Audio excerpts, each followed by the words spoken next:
कबीर माया पापनी, मांगी मिले न हाथ, मना उतारी झूठ कर, तब लागी डोले साथ। माया तो ठगनी भई, ठगत फिरे सब देश, जा ठग या ठगनी ठगी, ता ठग को आदेश।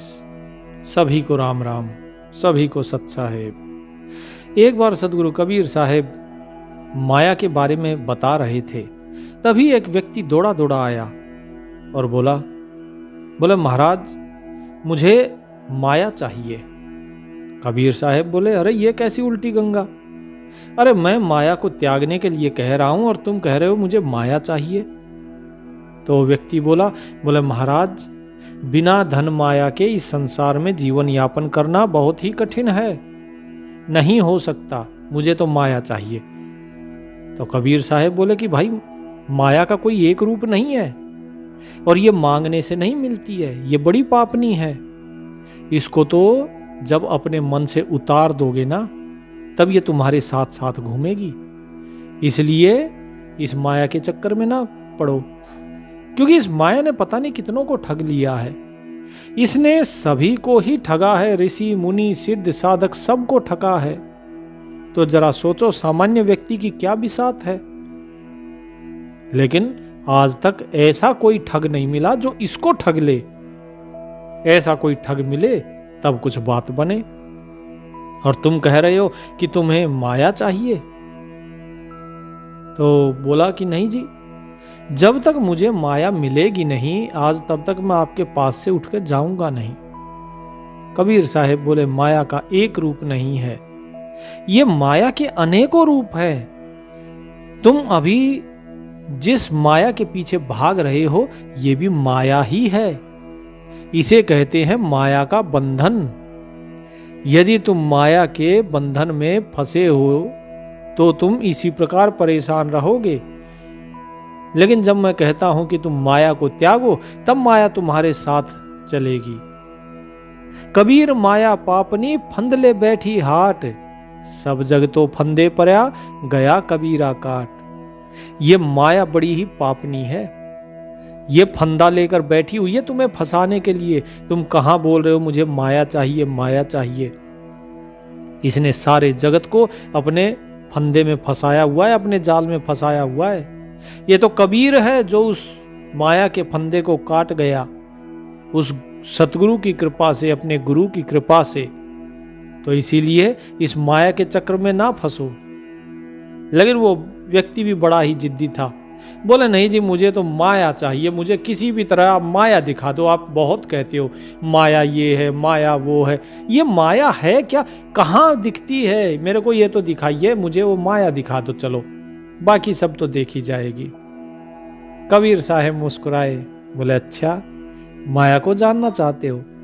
माया शब्दों में नहीं बताई जाती है, माया का तो अनुभव करना पड़ता है। बोला, नहीं जी, ये तो आप जो है बेकार की बातें कर रहे हो। ऐसा कैसे हो सकता है? आपने बोल दिया कि नहीं, उसे मान नहीं सकते हैं, उसे जान नहीं सकते हैं, शब्दों में नहीं बता सकते, खाली अनुभव कर सकते हैं। आपने कैसे उसका फंदा काट दिया बिना अनुभव किए? तो आप मेरे को ये बताओ ना कि वो माया है कहाँ, दिखती कैसी है? तभी तो फंदा काटेंगे। जब तक उसका पता ही नहीं लगेगा, कैसे फंदा काटेंगे? और एक बार मुझे पता लग गया तो मैं एक बार उस माया को भोगना चाहता हूं। उसके बाद फिर जो होगा देखी जाएगी। कबीर साहेब मुस्कुराए, बोले, कबीर माया पापनी, ताही लागे लोग, पूरी किन्हू न भोगिया, इसका यही वियोग। कि भाई ये जो माया है ये बड़ी पापनी है। सारे लोग इसी के चक्कर में फंसे हुए हैं कि ये मिल जाए, सब इसको भोगना चाहते हैं। ये अलग अलग रूपों में है, कहीं सुंदरता के रूप में, कहीं स्त्री के रूप में, कहीं धन के रूप में, कहीं जमीन के रूप में, कहीं अहंकार के रूप में, कहीं ईर्ष्या द्वेष बैर भाव के रूप में। और इसे आज तक कोई पूरा नहीं भोग पाया। इसका यही तो दुख है कि कोई भी आज तक माया को पूरा भोग ही नहीं पाया है। यही व्यक्ति की सबसे बड़ी विडंबना है और ये चाहता है कि मुझे माया मिले। वो व्यक्ति बोला नहीं जी, आप चलो ठीक है, आप कहते हो ना अनुभव से, आज मुझे अनुभव कराओ।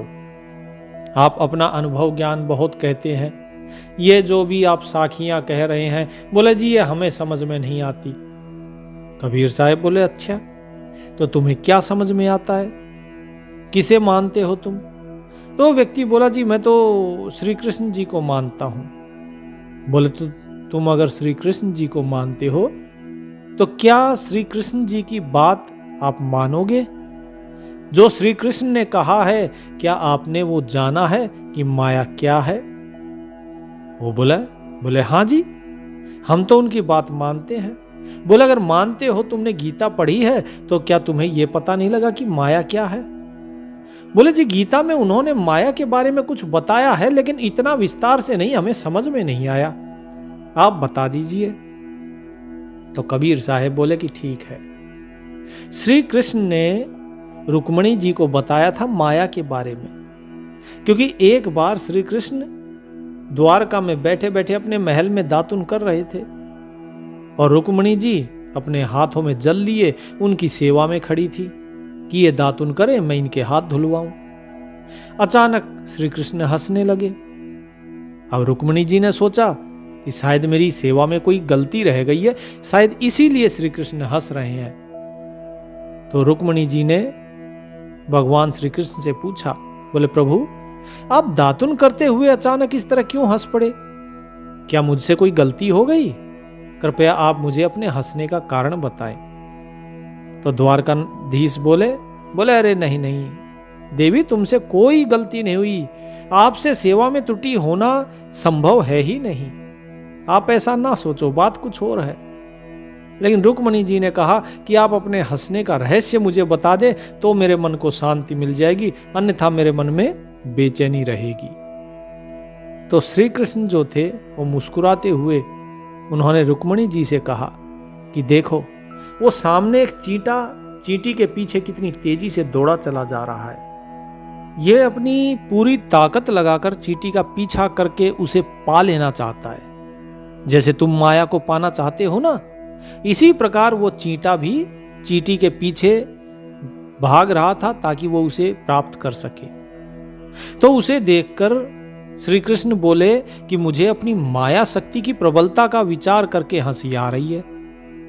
और रुक्मणी जी ने आश्चर्यचकित होते हुए कहा, बोले प्रभु वो कैसे? भला चींटी के पीछे चींटे के दौड़ने पर आपको अपनी माया शक्ति की प्रबलता कैसे दिख गई?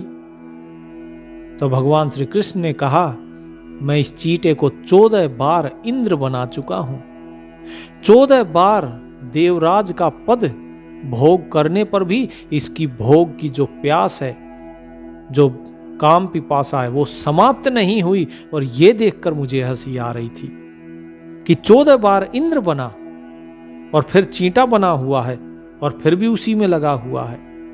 इंद्र की पदवी भी भोग योनि में है।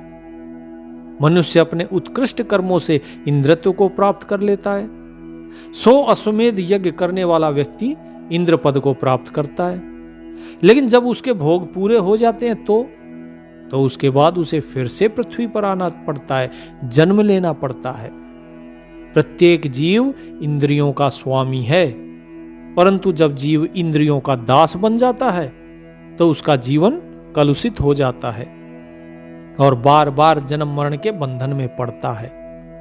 ये जो वासना है इंद्रियों की, यही आपके पुनर्जन्म का कारण है।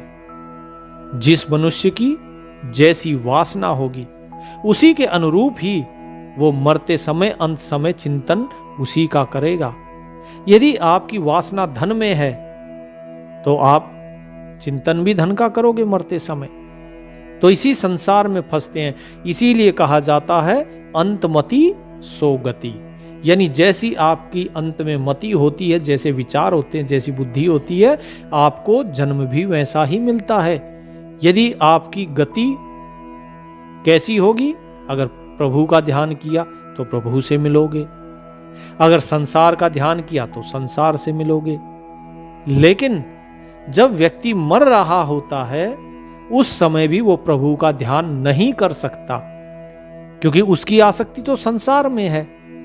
इसीलिए मनुष्य की जहां वासना होती है उसी के अनुरूप वो अंत समय में चिंतन करता है, और उसी चिंतन के अनुसार ही मनुष्य की गति ऊंच नीच योनियों में होती है। अतः वासना को नष्ट करना चाहिए, वासना पर विजय पाना चाहिए, और यही सुखी होने का उपाय है। जिस प्रकार घी में जो आग है, आग में घी डालते जाइए, जो हवन की अग्नि है देखी है, उसमें घी डालते जाइए, जितना घी डालेंगे वो उतनी ही भड़केगी। और यही दशा इन कामनाओं की है, इन वासनाओं की है। इन्हें अगर बुझाना है तो संयम रूपी शीतल जल डालना होगा। अगर घी डाला तो ये और भड़केंगी। संसार का मोह छोड़ना बहुत कठिन है। वासनाएं बढ़ती हैं तो भोग भी बढ़ते जाते हैं, और इसीलिए ये संसार कड़वा होता जाता है, दुखदाई होता जाता है, क्योंकि हर एक व्यक्ति सिर्फ पाना चाहता है। यदि आप प्रेम पाना चाहते हो तो किसी को प्रेम तो देना होगा, कोई तो प्रेम देने वाला होना चाहिए, तभी तो आपको मिलेगा ना। यदि हर कोई सिर्फ प्रेम पाना चाहेगा और देना कोई नहीं चाहेगा तो आपको किससे प्रेम मिलेगा। इसीलिए ये संसार धीरे धीरे नरक और दुखदाई होता चला जाता है। तो वासनाएं जब तक क्षीण ना हो तब तक मुक्ति नहीं मिलती। पूर्व जन्म का शरीर तो चला जाता है, लेकिन पूर्व जन्म का जो मन होता है वो नहीं जाता। तो श्री कृष्ण कहते हैं कि इसे 14 बार इंद्र बनाया। इसकी जो भोग वासनाएं थी वो शरीर चला गया इंद्र का, लेकिन इस चींटे के जन्म में भी वो भोग वासनाएं जो थी वो मन अभी भी इसी के ही अंदर है, भोग वासनाओं में ही है। तो तृष्णा के समान कोई दुख नहीं होता, क्योंकि जब तृष्णा रहती है आदमी उसे प्राप्त करने के लिए दौड़ता रहता है। जैसे तुम धन प्राप्त करना चाहते हो, तुम कह रहे हो ना माया चाहिए, तो ये माया प्राप्त करने के लिए जो भी दौड़ता है वो दुख ही उठाता है। और त्याग के समान कोई सुख नहीं है। जब तुम्हारे मन में संतोष आ जाएगा तभी तुम त्याग सकते हो, नहीं तो त्याग ही नहीं सकते। समस्त कामनाओं, मान, बड़ाई, स्वाद, शौकीनी, सुख, भोग, आलस्य, निद्रा, प्रमाद आदि इन सब का परित्याग करके केवल भगवान की शरण लेने से मनुष्य उस मालिक को प्राप्त करता है। अन्यथा इस संसार में आप कितना ही भटकते रहो, मुक्त नहीं हो पाओगे। और जैसे आप कह रहे हैं कि मुझे तो धन चाहिए, माया चाहिए, तो जरा सोचिए आपका क्या हाल होगा फिर। तो व्यक्ति बोला कि ठीक है महाराज, मैं समझ गया कि आपसे मुझे धन नहीं मिलेगा। तो जितने भी भगत थे सब उसकी बात सुन के हंस पड़े। तो भगत बोला कि ठीक है महाराज, आप एक काम कीजिए, मुझे माया का अनुभव करा दीजिए। अगर माया का अनुभव कराया तो मैं फिर अपने आप ही देख लूंगा, जो करना है मैं खुद ही कर लूंगा। कबीर साहब बोले कि आप बड़े भोले हैं, चलो आज आपको माया का ही अनुभव करवाते हैं। तो कबीर साहब उस व्यक्ति को लेके और वन की ओर निकल गए। धीरे धीरे चलते चलते बहुत दूर निकल गए। जब कई कोस चल पड़े तो उसे प्यास लगी।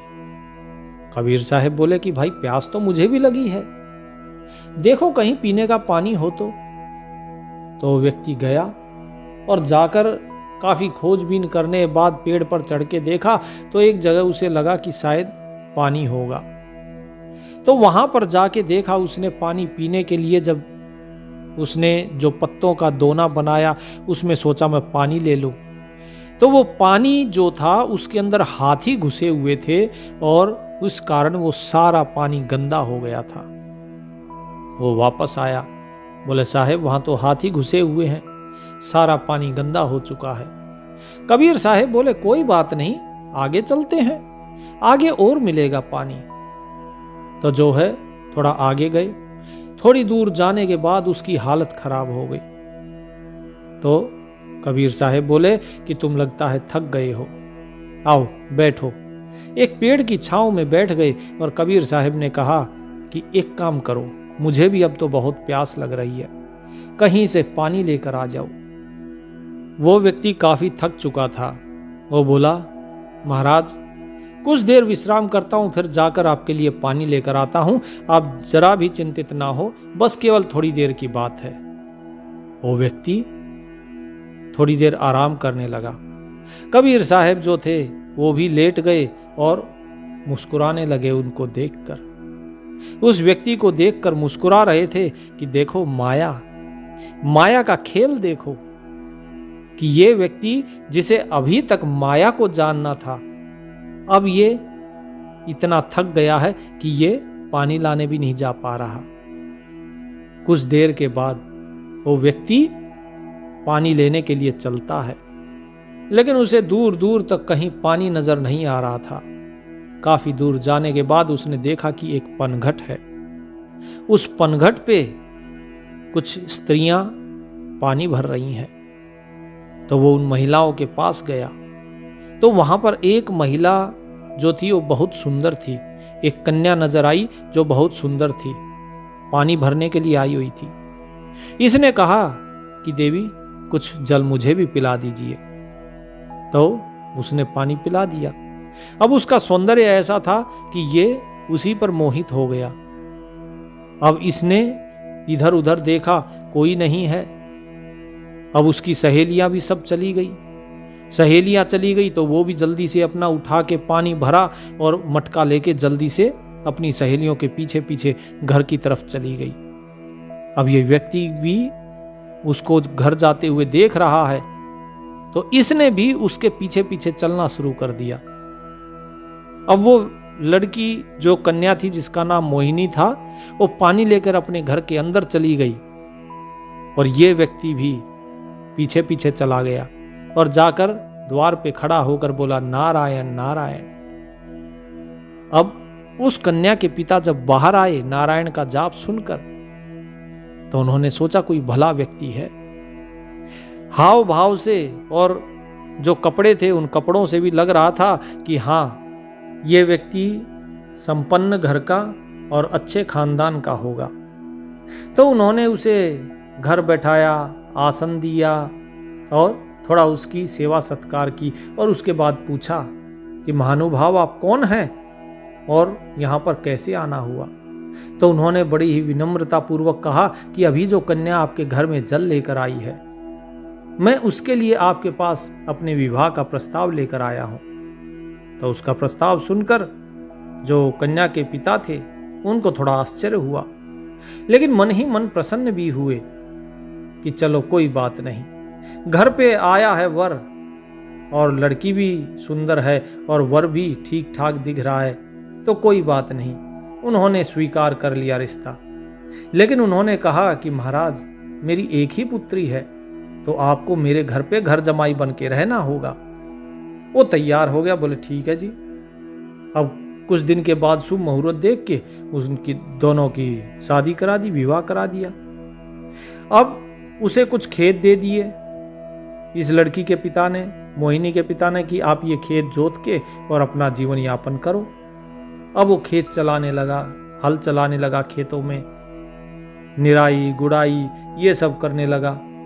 और घर पे एक वीणा टंगी हुई थी, कभी कभार उसे बजा लेता क्योंकि इसे थोड़ा सा संगीत का शौक था।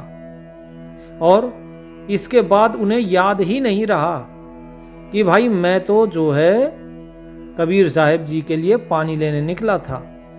अब ये जो पानी लेने के लिए निकले थे उसको तो भूल के और अब जमीन पे मेहनत करना शुरू कर दिया, खूब धरती खूब अनाज पैदा करना शुरू कर दिया और जल्दी जल्द उनका जो घर था वो धन से भर गया। और कुछ ही साल में उनके जो गांव के संपन्न किसान थे उनमें उनकी गिनती होनी शुरू हो गई। अब उनका परिवार जो था वो भरा पूरा होता चला गया, 3 लड़के भी हो गए। अब तो उन्हें कोई फुर्सत ही नहीं मिलती थी। खेत और परिवार में वो ऐसा रम गए कि उन्हें किसी भी चीज की फुर्सत ही नहीं थी। बच्चों को पढ़ाते लिखाते अपना समय देने लगे। बच्चे भी धीरे धीरे बड़े हो रहे थे। फिर एक दिन ऐसा समय आया कि बारिश होने लगी और बारिश भी ऐसी कि रुकने का नाम ना ले। धीरे धीरे गांव के बाहर जो नदी थी उसमें पानी बढ़ने लगा। पानी इतना बढ़ा कि पूरे गांव में बाढ़ आ गई। उसने अपने बच्चों को लिया अपनी पत्नी को लिया और इधर उधर देखने लगा कि किस प्रकार से यहाँ से बच के निकला जाए। सभी लोग गांव छोड़कर जा रहे थे। वो बहुत परेशान हो गया क्योंकि पानी बहुत ज्यादा हो गया था। वो थोड़ी दूर तक बच्चों को लेकर गया। कभी कोई बच्चा ऊपर चढ़ता, कभी कोई ऊपर चढ़ता, और एक को पकड़े तो दूसरे का हाथ छूटे, और इस तरह करते करते सबका हाथ छूट गया और कोई भी उसे दिखाई नहीं दिया। वो एक ही जगह पर खड़ा और रो रहा था कि हे भगवान, ये मेरे साथ क्या हुआ। वो अकेला खड़ा था। उसे समझ नहीं आ रहा था कि वो अपने भाग्य को कोसे या भगवान को याद करे। और जैसे ही मन में भगवान का ध्यान आया तो उसके मस्तिष्क से अंधकार छटा और उसे ध्यान आया, अरे मैं ये क्या कर रहा हूं, मुझे तो पानी लेने जाना था। मैं कहां तो कबीर साहिब जी के लिए पानी लेने गया था और कहां मैं यहां पर फंसा हुआ हूं, इस गृहस्थी में फंस गया। मेरी सारी गृहस्थी उजड़ गई और उन्हें प्यासा छोड़कर, और मैं यह कहां पर आया हुआ हूं। तभी पानी की एक और तेज झाल आई और बाढ़ की उस झाल में ये नदी में डूब गया। ये चिल्लाने लगा, बचाओ बचाओ बचाओ। और कबीर साहब ने तुरंत इसका हाथ पकड़ा, इसको कंधे से झकझोरा, बोले भाई उठो, क्या हुआ, किससे बचाना है। तो उसने आंखें खोली, बोले क्या हुआ, ये सब क्या था। कबीर साहब बोले तुम्हें मेरे लिए पानी लेने जाना था और तुम बोले कि मुझे कुछ देर के लिए विश्राम करना है, फिर मैं पानी लेने जाऊंगा। खैर कोई बात नहीं, ज्यादा देर नहीं हुई है, तुम अभी भी पानी लेकर आ सकते हो। केवल कुछ ही पल हुए थे तुम्हें सोते हुए। बोले क्या मैं ये सब सपना देख रहा था। कबीर साहब बोले हाँ। बोले क्या मुझे केवल कुछ ही पल हुए हैं। बोले हाँ, तुम्हें केवल कुछ ही पल हुए हैं। बोले महाराज, इस कुछ ही पलों में मैंने जीवन के कितने साल निकाल दिए, मैंने पूरे जीवन को देख लिया। इन कुछ ही पलों में मैंने विवाह भी किया, बच्चे भी हुए, खेती भी हुई, और मेरे सारे बच्चे मुझसे बिछड़ भी गए। और मैं चिल्ला रहा था जब डूब रहा था, बचाओ बचाओ बचाओ। कबीर साहब बोले यही है माया। इस माया को कहने से कोई समझ नहीं सकता कि माया क्या है। यह अनुभव करने की चीज है। अभी तुमने जो अनुभव किया, तुम जानते हो कि जो तुम सपना देख रहे थे वो झूठ है। बोले हाँ जी, लेकिन उसके बाद भी तुम उसे सच माने हुए थे। इसी को कहते हैं माया, जो है नहीं लेकिन दिखती है, और जो हमेशा बदलती रहती है, जो हमेशा कष्ट का कारण होती है। माया से सुख तभी होता है जब माया जितनी आए उसे भोगो, लेकिन उसके बारे में कभी भी चिंता मत करो। लेकिन जैसे ही तुमने चिंतन किया कि मुझे माया चाहिए, तुम माया के ही बारे में सोचते आ रहे थे, तुम धन के बारे में सोचते आ रहे थे, और जैसे ही तुम्हारी आंख लगी तो तुम्हें सपने में भी वही चीज दिखाई दी। इसीलिए कहता हूं, जैसी तुम्हारी मति होगी वैसी ही तुम्हारी गति होगी। तुम जिस चीज के बारे में सोचोगे तुम्हें वही चीज मिलेगी। तुमने माया के बारे में जानना चाहा, उसका अनुभव करना चाहा था, इसीलिए मैं तुम्हें इतनी दूर लेकर आया ताकि तुम थक जाओ। थकने के बाद तुम्हें नींद आई, लेकिन तुम्हारी उस सोच कि मुझे माया का अनुभव करना है, उसके कारण तुम्हें यह सपना आया। अब बताओ मुझे, क्या सपने का जो धन था क्या तुम उसे ला पाए। बोले नहीं महाराज। बोले क्या सपने में तुम्हारे जो जो पत्नी थी, बच्चे थे, क्या वो हैं तुम्हारे साथ। बोले नहीं महाराज, ऐसा तो कुछ भी नहीं। कबीर साहब बोले यही जीवन का सच है। ये जीवन एक सपने के समान है। अज्ञान के कारण व्यक्ति सपना देखता है और इस सपने को सच समझे हुए है। ये जैसे ही जागता है, यानी कि जैसे ही से ज्ञान होता है, तो ये माया समाप्त हो जाती है। ये तभी तक है जब तक अज्ञानी है व्यक्ति। जिस प्रकार सूर्य के निकलने के बाद अंधकार समाप्त हो जाता है, वो बोला साहेब समाप्त तो हो जाता है। कबीर साहब बोले इसी प्रकार ज्ञान उदय होने के बाद अंधकार जो होता है अज्ञान का, वो समाप्त हो जाता है। उसके बाद तुम माया के चक्र में नहीं फंसते। अभी तुम समझ गए हो कि माया का अनुभव कैसे किया जाता है। माया को अगर मैं बताता माया ऐसी है माया वैसी है तो तुम्हारी बात समझ में नहीं आती। तुम्हारे इष्ट हैं श्री कृष्ण, मैंने उनकी भी बात तुम्हें बताई, फिर भी तुम्हें बात समझ में नहीं आई। लेकिन जब तुमने स्वयं अनुभव किया तो अब तुम्हें समझ आया कि हाँ, माया कैसी है, किस प्रकार से तुम्हें भरमा दिया माया ने। तुम देखो, तुम्हारा नाम तो जोगिंदर है, लेकिन तुम सपने में क्या बने हुए थे? तुम यहां पर बैठे हुए हो जंगल में, लेकिन सपने में तुम कहां कहां घूम रहे थे। तुम कभी मुस्कुरा रहे थे, मैं बैठा बैठा देख रहा था। कभी तुम मुस्कुराते हो, कभी तुम दुखी हो रहे थे, और अंत में तुमने दुख के कारण चिल्लाना शुरू कर दिया। तो व्यक्ति कबीर साहब के चरणों में गिर पड़ा और बोला महाराज, तो क्या माया केवल दुख देती है? कबीर साहब बोले कि माया, जरा सोचो, अज्ञान से जन्म लेती है, और जो अज्ञान से जन्म लेगा वो भला सुख कैसे दे सकता है? जो सुख तुम्हें दिखाई देता है वो क्षणिक है, और उसके पीछे एक लंबा दुख है। केवल क्षणिक सुख के लिए व्यक्ति बहुत बड़ा दुख झेलता है। जरा तुम बताओ, तुम धन अर्जित करना चाहते हो, तुम चाहते हो मेरे पास खूब धन हो, लेकिन उसे प्राप्त करने के लिए तुम्हें कितनी मेहनत करनी पड़ेगी, कितने वर्षों तक मेहनत करनी पड़ेगी। मैं ये नहीं कहता कि तुम अकर्मण्य हो जाओ, नहीं, कर्म करो, लेकिन आसक्ति से नहीं। जब आसक्ति से कर्म नहीं करोगे तो तुम निष्काम भाव से, निष्कपट भाव से कर्म करोगे, उसका फल भी तुम्हें उत्तम ही मिलेगा। फिर तुम्हें ये माया भी नहीं फंसाएगी, धन भी मिलेगा, आनंद भी मिलेगा और मुक्ति भी मिलेगी। लेकिन जहां आसक्ति हो जाती है, जहां तृष्णा हो जाती है, ये तृष्णाएं फिर व्यक्ति को फंसा लेती हैं। फिर व्यक्ति इस माया के चक्र में फंस जाता है। इसीलिए कभी अपने मन में आशा तृष्णा मत रखो। परमात्मा जो कार्य तुम्हारे हिस्से में देता है, तुम उस कार्य को करते रहो, क्योंकि उसी के माध्यम से तुम्हारा जीवन यापन का जो भी जरूरतें हैं परमात्मा सब कुछ पूरी करेगा।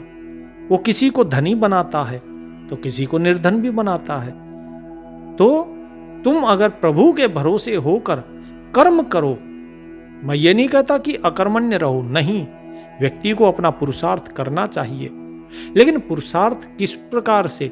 इस भाव से कि प्रभु, ये कर्म जो मैं कर रहा हूं, ये कार्य तूने दिया है, ये कार्य तेरा है, और इसको करने की जो सामर्थ्य है वो भी तू ही देगा, और इसका कर्म फल भी तेरा ही है।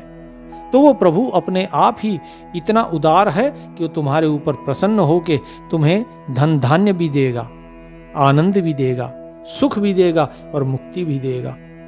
तो इसीलिए इससे परेशान ना हो। माया केवल दुख ही नहीं, माया सुख भी देती है, लेकिन तब देती है जब तुम इस माया को त्यागते हो। कबीर माया रूखड़ी, दो फल की दातार, खावत खर्चर मुक्ति में संचत नरक द्वार। कि ये जो माया है ये एक वृक्ष की तरह है जिस पर दो फल लगते हैं। कौन से दो फल? यदि तुम उसे खाते हो, खर्चते हो, अर्थात उसका भोग करते हो, और खर्चते हो यानी कि परोपकार करते हो, तो तुम्हें मुक्ति प्राप्त होती है। लेकिन यदि तुमने उसका संचय शुरू किया तो संचत नरक द्वार, तो तुम्हें घोर नरक में जाना होगा, अर्थात तुम्हें ऐसे जन्म मिलेंगे जहां पे केवल और केवल दुख ही दुख होगा। खान खर्चन बहु अंतरा, मन में देखो विचार, एक खवाया साधु को एक मिलाया छार। अब इस खाने और खर्चने में भी अंतर है। क्या अंतर है? कि एक तो तुम किसी साधु को खिलाते हो जो परोपकार करते हो, एक तो किसी साधु को खिलाते हो, और दूसरा है कि तुम खर्च रहे हो किस में? कोई जुए में खर्च रहा है, कोई नशे में खर्च रहा है, कोई किसी और चीज में, यानी कि व्यर्थ की चीजों में इस धन का अगर तुम खर्च करोगे तो वो तुम्हारे दुख का कारण बन जाएगा। तो इसीलिए जब खर्चो और खाओ तो सावधान होके कि मैं किस चीज में इसका भोग कर रहा हूं और किस प्रकार से इसको खर्च रहा हूं। ये अवश्य जान लो। संचय मत करो, कबीर सो धन संचरे, जो आगे को होए, शीश चढ़ाए गाठरी, ले जात न देखा कोई। कि केवल उतना ही धन संचय करो जितना तुम्हारे आगे काम आएगा, अधिक नहीं, क्योंकि अपने सिर पे गठड़ी बांध कर ले जाते इस संसार से किसी को नहीं देखा, किसी ने नहीं देखा, कोई नहीं लेकर गया, सब कुछ यहीं पर रह जाना है। जिस प्रकार तुमने अभी जो सपना देखा उससे तुम कुछ भी नहीं लेकर आ पाए, एक रत्ती भर भी कुछ भी नहीं लेकर आ पाए। जिस जल में तुम डूब रहे थे वो जल भी नहीं लेकर आ पाए। ठीक है, तो इसी प्रकार तुम इसको खाओ, खर्चो और आनंद लो और प्रभु के सुमिरन में रहो। सत साहिब।